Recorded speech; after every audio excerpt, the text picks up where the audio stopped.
ಇದು ಆಕ್ಚುಲಿ ನಾವು ಗಾಂಧಾರಿ ವಿದ್ಯೆ ಅಂತೀವಿ. ಗಾಂಧಾರಿ ವಿದ್ಯೆ ಅಂದ್ರೆ ಗಾಂಧಾರಿ ಕಣ್ಣಿಗೆ ಬಟ್ಟೆ ಕಟ್ಕೊಂಡಿರ್ತಾಳೆ, ಅದಕ್ಕೋಸ್ಕರ ಎಲ್ಲರೂ ಐಡೆಂಟಿಫೈ ಆಗಲಿ ಅನ್ನೋದಕ್ಕೋಸ್ಕರ ಮಾತ್ರ ಗಾಂಧಾರಿ ವಿದ್ಯೆ ಅನ್ನೋದು. ಗಾಂಧಾರಿ ಈ ವಿದ್ಯೆ ಗೊತ್ತಿರ್ಲಿಲ್ಲ. ಈ ವಿದ್ಯೆ ಗೊತ್ತಿದ್ದು ಸಂಜಯ ಅಂತ ಇವಾಗ ಹೇಳಿದ್ರಲ್ಲ ಸರ್, ಧೃತರಾಷ್ಟ್ರ ಅಂತ ಇರ್ತಾರಲ್ಲ ಸಂಜಯ ಅಂತ, ಅವ್ರಿಗೆ ಗೊತ್ತಿರೋದು ಈ ವಿದ್ಯೆ. ಅವರು ಧೃತರಾಷ್ಟ್ರ ಏನ್ ಮಾಡಿದ್ರು, ನಾನು ಕುರುಕ್ಷೇತ್ರ ಯುದ್ಧನ ಎಲ್ಲರೂ ಇಂಚಿಂಚು ನೋಡ್ಬೇಕು ಅಂತೇಳಿ ತುಂಬಾ ಕೇಳ್ಕೊಂಡಾಗ ಸಂಜಯ ಮತ್ತೆ ಧೃತರಾಷ್ಟ್ರ ಅವ್ರ ಗುರುಗಳ ಹತ್ರ ಹೋಗ್ತಾರೆ.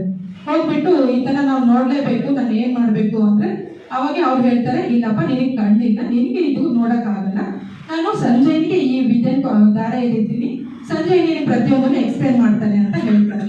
ಸರಿ ಅಂತಂದು ಹೇಳಿ ಆವಾಗ ಸಂಜಯನ್ಗೆ ಈ ಥರ್ಡ್ ಐ ಓಪನ್ ಮಾಡಿಬಿಟ್ಟು 6 ಸೆನ್ಸ್ ಆಕ್ಟಿವೇಟ್ ಮಾಡ್ತಾರೆ. ಆವಾಗ ಸಂಜಯ್ ಏನ್ ಮಾಡ್ತಾರೆ, ನಾವೆಲ್ಲ ಚಿಕ್ಕವರಿದ್ದಾಗೆ ಮಹಾಭಾರತ ಬರ್ತಾ ಇತ್ತು ಟಿವಿನಲ್ಲಿ, ಆವಾಗ ಸಂಜಯ ಗೋಡೆ ಮೇಲೆ ಪಿಕ್ಚರ್ ತೋರಿಸ್ತಾ ಇದ್ರು, ಗೋಡೆ ನೋಡಿ ನೋಡಿ ಹೇಳ್ತಾ ಇದ್ರು. ನಾವ್ ಅನ್ಕೊಂತ ಇದ್ವಿ ಅವ್ರಿಗೆ ಗೋಡೆ ಮೇಲೆ ಕಾಣಿಸ್ತಾ ಇತ್ತು ಏನೋ ಅಂತೇಳಿ, ಅದು ಗೋಡೆ ಮೇಲೆ ಕಾಣಿಸ್ತಾ ಇರಲ್ಲ, ಅವ್ರು ಥರ್ಡ್ ಐ ಮುಖಾಂತರ ನೋಡಿ ನೋಡಿ ನೋಡಿ ಪ್ರತಿಯೊಂದನ್ನು ಅವ್ರಿಗೆ ಎಕ್ಸ್ಪ್ಲೇನ್ ಮಾಡ್ತಾ ಇದ್ದಾರೆ ಧೃತರಾಷ್ಟ್ರನಿಗೆ. ಅದೇ ವಿದ್ಯೆನೇ ಇವಾಗ ಮಕ್ಕಳಿಗೆ ನಾವು ಅವ್ರಿಗೆ ಫಸ್ಟ್ ಡೇ ದೀಕ್ಷೆ ಕೊಡೋದ್ರ ಮೂಲಕ ಥರ್ಡ್ ಐ ಓಪನ್ ಮಾಡಿಬಿಟ್ಟು 6 ಸೆನ್ಸ್ ಆಕ್ಟಿವೇಟ್ ಮಾಡ್ತೀವಿ. ಅದಾದ್ಮೇಲೆ ಅವರಿಗೆ ನಾವು ಕೆಲವೊಂದಷ್ಟು ಶ್ಲೋಕಗಳನ್ನು ಹೇಳ್ಕೊಟ್ಕೊಂಡು, ಸಾಧನೆಗಳನ್ನು ಮಾಡಿಸ್ಕೊಂಡು, ಕೆಲವೊಂದಷ್ಟು ಆಸನಗಳನ್ನ ಹೇಳ್ಕೊಟ್ಕೊಂಡು, ಕೆಲವೊಂದಷ್ಟು ಮುದ್ರಾಸ್ಗಳನ್ನೆಲ್ಲ ಹೇಳ್ಕೊಟ್ಕೊಂತಾನೆ ಈ ವಿದ್ಯೆನ ಕಲಿಸ್ತಾ ಹೋಗ್ತೀವಿ. ಅಂದ್ರೆ ವರ್ಡ್ಸ್ ಕಲರ್ಸ್ ಕಂಡುಹಿಡಿತಾರೆ, ಯಾವುದೇ ಪಿಕ್ಚರ್ ತೋರಿಸಿದ್ರು ಪಿಕ್ಚರ್ ಐಡೆಂಟಿಫೈ ಮಾಡಿ ಇಂಥದೇ ಪಿಕ್ಚರ್ ಅಂತ ಹೇಳ್ತಾರೆ. ಈಗ ಅಷ್ಟು ಜನ ಪೇರೆಂಟ್ ಇದ್ದಾರೆ ಅಂದ್ರೆ ಇಷ್ಟು ಮಕ್ಕಳು ಇದ್ದಾರೆ ಅನ್ಕೊಳ್ಳಿ, ಇವಿಷ್ಟು ಇಲ್ಲದ್ದು ಎಷ್ಟೊಂದು ಜನ ಪೇರೆಂಟ್ ಬಂದಿರ್ತಾರೆ.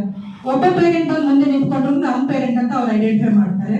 ಏನೇ ಆಕ್ಷನ್ ಮಾಡಿದ್ರು, ಇವಾಗ ನಾನು ಈ ತರ ಮಾತಾಡ್ತಾ ಇದ್ದೀನಿ, ಈಗ ಕೈ ಮಾಡ್ತಾ ಇದ್ದೀನಿ ಅಂದ್ರೂ ಆ ತರ ಕೈ ಮಾಡಿ ತೋರಿಸ್ತಾರೆ. ಏನೇ ಆಕ್ಷನ್ ಮಾಡಿದ್ರು ಮಾಡಿ ತೋರಿಸ್ತಾರೆ. ಪ್ರತಿಯೊಂದು ಬ್ಲೈಂಡ್ ಫೋಲ್ಡರ್ ಹೇಳ್ತಾ ಇರೋದು ನಾನು, ಇದಿಷ್ಟು ಮಾಡಿ ತೋರಿಸ್ತಾರೆ, ಓದ್ತಾರೆ, ಬರೀತಾರೆ. ಆಮೇಲೆ ಯಾವುದೇ ನೋಟ್ ಕೊಟ್ಟರು ಇಷ್ಟು ಪೀಸ್ ನೋಟ್ ಅಂತ ಹೇಳ್ತಾರೆ. ಆಮೇಲೆ ಪ್ರತಿಯೊಂದರಲ್ಲೂ ಒಂದು ಸೀರಿಯಲ್ ಬೇರೆ ನಂಬರ್ ಬೇರೆ ಇರುತ್ತೆ ನೋಟಲ್ಲಿ, ಆ ಸೀರಿಯಲ್ ನಂಬರ್ ಸಹ ಹೇಳ್ತಾರೆ. ಇದಿಷ್ಟು ಮಾಡ್ತಾರೆ. ಸುಮಾರು ಜನ ನನಗೆ ಕೇಳಿದ್ರು, ಯಾಕೆ ನೀವು ಕಣ್ಣಿರೋ ಮಕ್ಕಳಿಗೆ ಕಣ್ಣು ಕಟ್ಬಿಟ್ಟಿದ್ದಾರೆ ನಾನು ಹೇಳ್ಕೊಡ್ತೀರಾ ಅಂತಂದು ಹೇಳಿ. ಯಾಕೆ ಅಂದ್ರೆ ಇವಾಗ ನಮ್ಗೆ ಗೊತ್ತು ಬೆಳಗ್ಗೆಯಿಂದ ಸಂಜೆವರೆಗೂ ಎಷ್ಟು ಸ್ಟ್ರೆಸ್ ಇರುತ್ತೆ.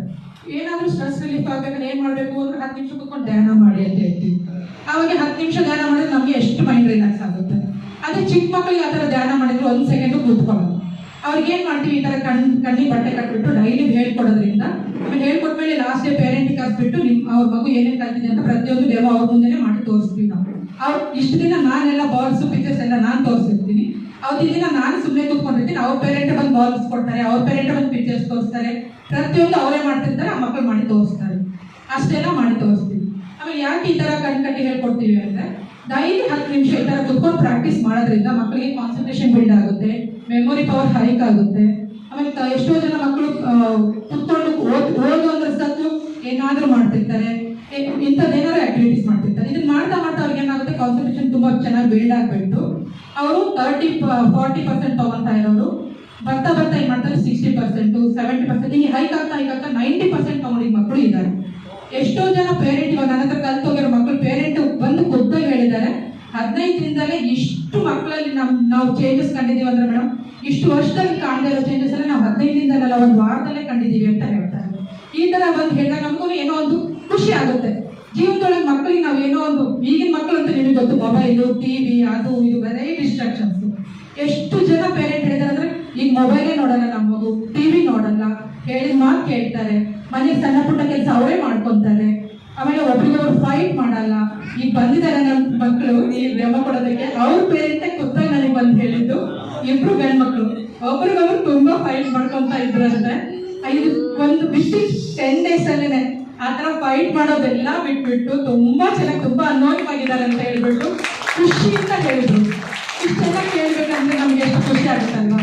ಏನಾದ್ರೂ ಸಾಧನೆ ಮಾಡ್ಬೇಕು ಅನ್ನೋ ಜೀವನದಲ್ಲಿ, ಏನಾದ್ರೂ ಸಾಧನೆ ಮಾಡ್ಬೇಕು, ಏನಾದ್ರೂ ಒಂದು ನಮ್ಮ ಸಮಾಜಕ್ಕೆ ಕೊಡ್ಬೇಕು ಅಂತ ಇದ್ದಾಗೆ ನಾವು ಈ ದಾರಿ ನನಗೆ ಸಿಕ್ಕಾಗ ನಾನು ತುಂಬಾ ಖುಷಿಯಿಂದ ನಾನು ಹಾಕೊಂಡು ಅಷ್ಟೇ ಪ್ರೀತಿಯಿಂದ ಎಲ್ಲ ಮಕ್ಕಳಿಗೂ ಹೇಳ್ಕೊಡ್ತಾ ಇದ್ದೀನಿ. 100% ರಿಸಲ್ಟ್ ಅಂತೂ ಗ್ಯಾರಂಟಿ ಈ ವಿದ್ಯೆದಲ್ಲಿ ನಾನು ಕೊಟ್ಟಿರೋದು. ಇದುವರೆಗೂ ಯಾರು ಕಲ್ತಿಲ್ಲ, ಅರ್ಧ ಕಲ್ತಿದ್ದಾರೆ ಆ ಥರ ಏನೂ ಇಲ್ಲ, 100% ರಿಸಲ್ಟ್ ಇದೆ. ಇವಾಗ ನಾನು ಈ ಸ್ಕೂಲ್ ಪ್ರಿನ್ಸಿಪಲ್ ಇದ್ದಾರೆ, ಬೇಜಾರು ಮಾಡ್ಕೋಬಾರ್ದು, ಬಟ್ ಒಂದು ಮಾತಂತೂ ಓಪನ್ ಆಗಿ ಹೇಳ್ತೀನಿ.